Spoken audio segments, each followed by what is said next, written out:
আপনাকে ঈমান সম্পর্কে জানতে হবে। আপনার ঈমান কিভাবে আনতে হবে, কি কোন কোন বিষয়ের প্রতি বিশ্বাস থাকতে হবে, কি বিশ্বাস থাকতে হবে, আল্লাহ সম্পর্কে বিশ্বাস থাকতে হবে। ঈমান সম্পর্কে অনেক ভুল ধারণা আমাদের আছে। আমরা আল্লাহ সম্পর্কে বিস্তারিত জানি না, আখিরাত সম্পর্কে জানি না, নবী রাসূল সম্পর্কে জানি না। এগুলো সম্পর্কে সঠিক জ্ঞান অর্জন করতে হবে। পাঁচ ওয়াক্ত নামাজ এর বিধিবিধানগুলো, কখন কোনটা পড়তে হয়, ওয়াক্ত কখন থাকে কখন যায়, অনেক মহিলা আছেন জানেন না, অনেক নারীরা আছেন, অনেক পুরুষরা আছেন জানেন না। এগুলো জানতে হবে।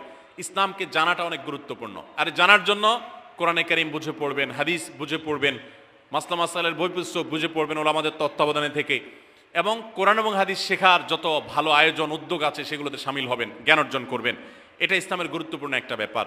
জ্ঞান অর্জন যদি না করেন তাহলে আপনি ইসলামের কোনো কাজ করতে পারবেন। ইসলামের সব কিছুর আগে হলো জ্ঞান অর্জন করা। সব কিছুর আগে ইসলাম সম্পর্কে ইলম অর্জন করতে হবে, কোরআন হাদিসের নলেজ অর্জন করতে হবে। নাম্বার 2, 5 ওয়াক্ত নামাজ। নবী সাল্লাল্লাহু আলাইহি সাল্লাম জান্নাতে, মেয়েদের জান্নাতে যাওয়ার শর্টকাট যে সিলেবাস দিয়েছেন, শর্টকাট যে ওয়ে বলেছেন, 4টা শর্ত দিয়েছেন। এর মধ্যে থেকে একটা হলো 5 ওয়াক্ত নামাজ ঠিকঠাক মতো যদি আদায় করেন।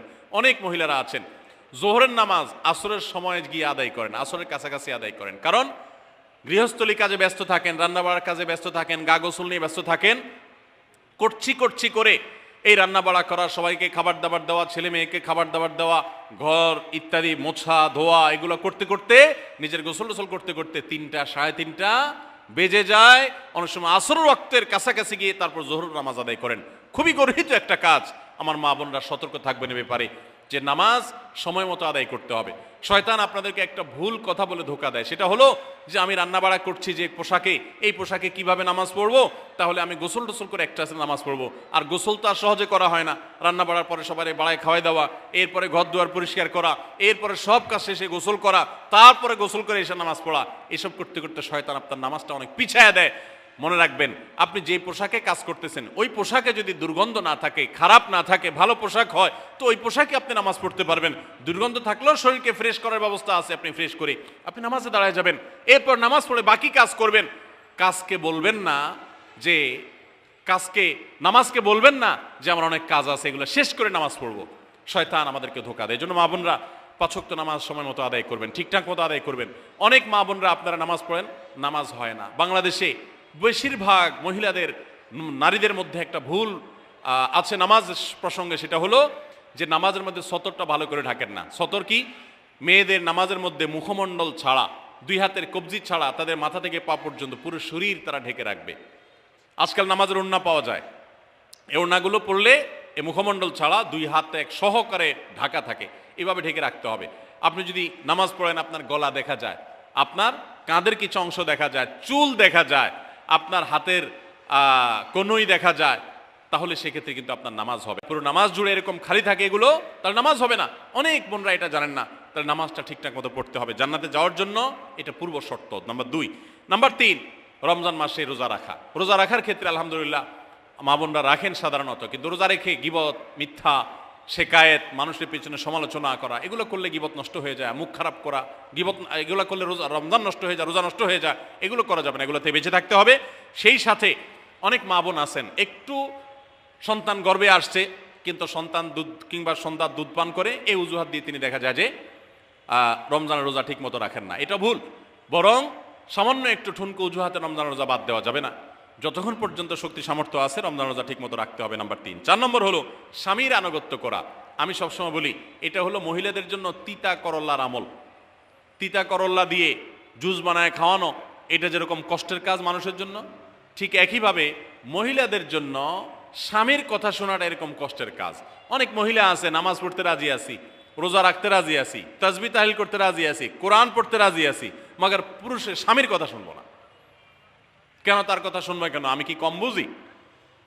এই মানসিকতা আজ পশ্চিমা অপসংস্কৃতির যে ছোঁয়া আমাদের সমাজে এসেছে, লেগেছে, এটার কারণে আমাদের মা বোনদের মধ্যে তৈরি হয়েছে। এটা কখনো আমাদেরকে সুখী করতে পারে না। একটা ছোট মুদি দোকানেও একজনকে দায়িত্বশীল মানতে হয়, একজন মালিক হয়, আরেকজন অধীনস্থ হয়, একজন ম্যানেজার হয়, আরেকজন তার কর্মী হয়। এতটুক চেইন অফ কমান্ড যদি ঠিক না থাকে তাহলে একটা ছোট দোকানও সুশৃঙ্খলভাবে চলতে পারে না, সেটাও বিশৃঙ্খল হয়ে যাবে। তাহলে একটা সংসার, একটা পরিবারে একজনকে মুরব্বী না মানলে কিভাবে সেটা চলতে পারে? অবশ্যই একজন নারী তার স্বামীকে অভিভাবক মানবেন, মুরব্বী মানবেন, তাকে মেনে চলবেন। শুধু ইসলামই বলে নেই, পশ্চিমা দুনিয়ার মানুষরাও স্বীকার করে। সাবেক মার্কিন প্রেসিডেন্ট বারাক ওবামার একটা আত্মজীবনীমূলক লেখা ধারাবাহিকভাবে বাংলাদেশে একটি জাতীয় গণমাধ্যমে প্রকাশ হয়েছে অনেক বছর আগে, আমি পড়েছি। সেখানে তিনি পরিষ্কার করে বলেছেন যে আমার দাদি নানিরা পারিবারিক জীবনে যতটা সুখী ছিল, এখন আমাদের স্ত্রী আমাদের মেয়েরা ততটা সুখী না। অথচ তাদের তাদের এত বেশি শাড়ি চুড়ি, এত বেশি সাজগোজ, এত বেশি সুখ সমৃদ্ধির উপকরণ ছিল না আজকের মেয়েদের যতটা আছে। পারিবারিক শান্তি তখন যতটা ছিল এখন তার ধারে কাছেও নেই। এর অন্যতম কারণ হলো এটি যে আমরা পশ্চিমা অপসংস্কৃতির ছোঁয়ায় পড়ে শয়তান আমাদেরকে অতিরিক্ত স্বাধীনতার নাম দিয়া আমাদেরকে বলগাহীন স্বাধীনতার পথে নিয়ে গেছে, যেটা আমাদের ধ্বংস ডেকে এনেছে। এজন্য একজন গার্ডিয়ান, একজন অভিভাবক পরিবারে থাকতে হবে, তাকে মানতে হবে। আপনি নারী হিসাবে আপনার স্বামীটাকে যদি মনে হয় একটু বোকা কিসিমের, সে বুঝে না, আপনি অবশ্যই ডেফিনেটলি আপনি তাকে বুঝাবেন, আপনি তাকে আপনার মতামত বলবেন, তারও কর্তব্য আপনার মতামত গ্রহণ করা। কিন্তু এর মানে এই না যে আপনি তাকে ডিনাই করবেন, পাত্তা দিবেন না, অবজ্ঞা করবেন, তার কাছে জিজ্ঞেস করা ছাড়া যেদিক সেদিক যাবেন, যা খুশি তা করবেন, এটা উচিত না। আপনার জান্নাতে যাওয়ার প্রয়োজনে ওই যে তিতা করল্লা বলেছি, সে যদি কোনো দিক থেকে তাকে মানতে আপনার কষ্ট হয়, আপনার থেকে সে পিছিয়ে আসে বুদ্ধিতে জ্ঞানে, তারপরে একটু কষ্ট করে ঢোক গিলেন, একটু কষ্ট করে সবর করেন, শুধুমাত্র জান্নাতের আশায় আল্লাহ তাআলা আপনাকে মর্যাদা দিবেন, দুনিয়াতে বড় করবেন, আখিরাতে বড় করবেন। অনেক সময় দেখা যায় পুরুষতান্ত্রিক সমাজে আমাদের দেশে দেখা যায় যে পুরুষদের নানা অনাচারে মেয়েরা অতিষ্ঠ হয়। একটু সবর করেন, সন্তান সন্ততি বড় হবে, তখন আর পুরুষের এই সমস্ত জুলুম থাকবে না, পুরুষ তখন দৌড়ের উপরে থাকবে। এই বাস্তবতা আমরা প্রত্যেকটা মানুষ উপলব্ধি করার কথা। অতএব মেয়েদের, মুসলিম নারীদের অত্যন্ত গুরুত্বপূর্ণ আরেকটি বিষয় হলো 4 নম্বর যেটি বললাম, স্বামীর আনুগত্য করা।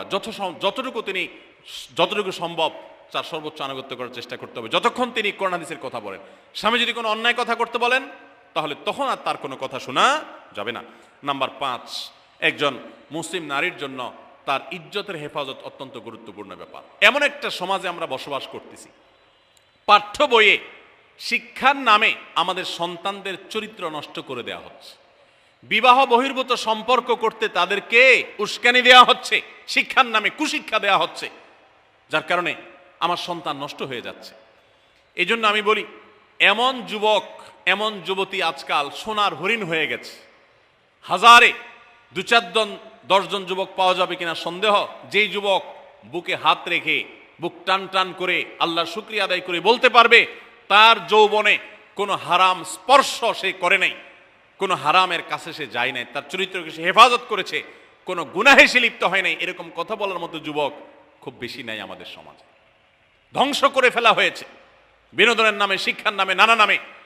এগুলো আমাদের দেশের সংস্কৃতি ছিল না। এদেশের মুসলমান তো বটে, এদেশের হিন্দুরাও পারিবারিক এই বন্ধনের মধ্যে থেকে তারা তাদের চরিত্রকে হেফাজত করে, বৈবাহিক সম্পর্ক ছাড়া কোনো প্রকার সম্পর্কের মাধ্যমে তাদের যৌন আকাঙ্ক্ষাকে মেটায় না।